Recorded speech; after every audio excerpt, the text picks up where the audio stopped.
கிறிஸ்துவுக்குள் மிகவும் பிரியமானவர்களே, இயேசு கிறிஸ்துவின் நாமத்தில் உங்கள் யாவரையும் அன்போடு கூட நான் வாழ்த்துகிறேன். இந்த நாளிலும் தேவன் நம்மோடு கூட இடைப்படுகிற ஒரு வார்த்தை எபிரெயர் 13ஆம் அதிகாரம் 6ஆம் வசனம்.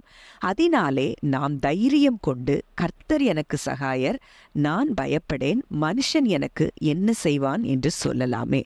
ஆம், இந்த வார்த்தையின் மூலம் தேவன் நம் ஒவ்வொருவரோடும் கூட இன்றைக்கு இடைப்படுகிறார். இன்றைக்கும் கூட ஒருவேளை நீங்க எத்தனையோ மனிதர்களை குறித்து ஒரு பயம் நிறைந்த இடத்துல நீங்க இருக்கக்கூடும். ஆனால் ஒரு நாளும் நமக்கு மனிதர்கள் எதிரிகள் இல்லை என்பதை நம்ம அறிந்திருக்கிறோம்.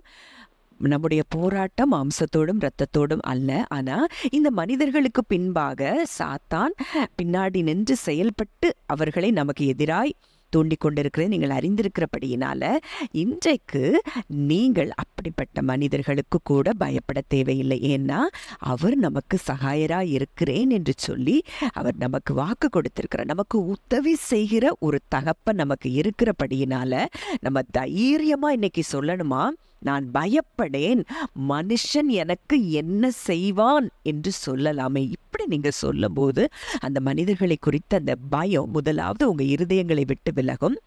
அதற்கு அடுத்தபடியா அந்த மனிதர்கள் உங்களுக்கு எதிராக என்ன செய்ய நினைத்தாலும் அது அவர்களால் செய்ய முடியாதபடி அவர்களுக்கு அது தடைப்பட்டு போகும் என்பதை நீங்கள் அறிந்திருக்க வேண்டும்.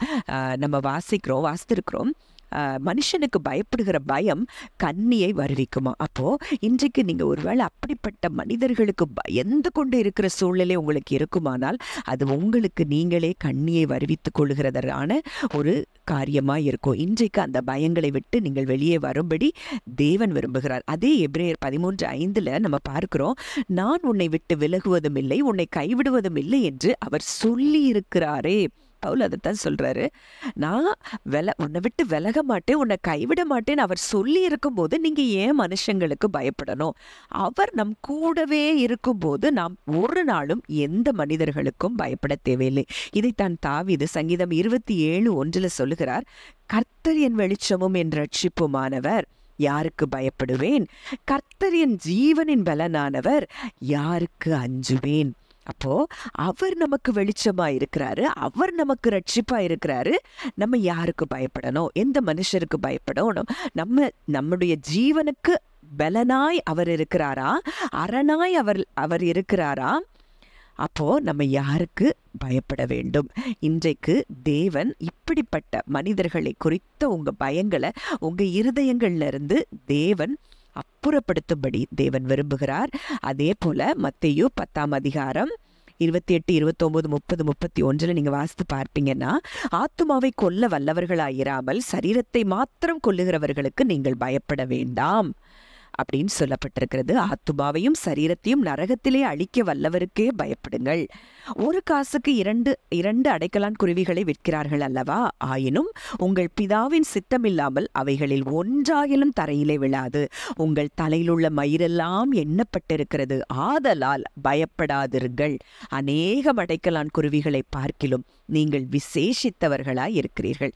இந்த வார்த்தையின் மூலம் தேவன் மறுபடியுமாக உங்களோடு இடைப்படுகிறார். உங்கள் தலையில இருக்கிற முடியை கூட அவர் எண்ணி வைத்திருப்பார் என்றால், அப்போ நம்மளை எவ்வளோ விசேஷித்தவர்களாய் அவர் பார்க்கிறார் என்றால் நீங்கள் பயப்பட வேண்டாம் என்று சொல்லி இன்றைக்கு தகப்பன் உங்களுக்கு ஆலோசனை கொடுக்கிறார்.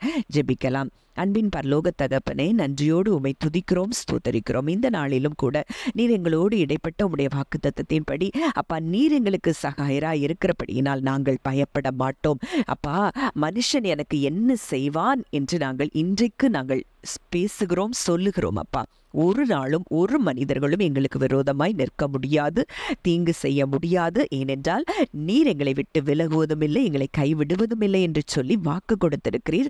அப்பா, எங்களோடு கூட ஒவ்வொரு நொடி பொழுதும் நீர் எங்களோடு கூட இருக்கிறபடியினால், எங்கள் ஜீவனுக்கு அரணாய் நீர் இருக்கிறபடியினால் ஒரு நாளும் ஒரு மனிதனும் ஒரு சத்ருவும் எங்களை தொட முடியாது என்பதை அறிந்து விசுவாசித்து உம்மை துதிக்கிறோம். நீர் கொடுத்த இந்த வாக்கு தத்தத்திற்காக உம்மை துதிக்கிறோம், ஸ்தோத்தரிக்கிறோம். துதி கன மகிமை யாவையும் இயேசு ஒருவருக்கே செலுத்துகிறோம்.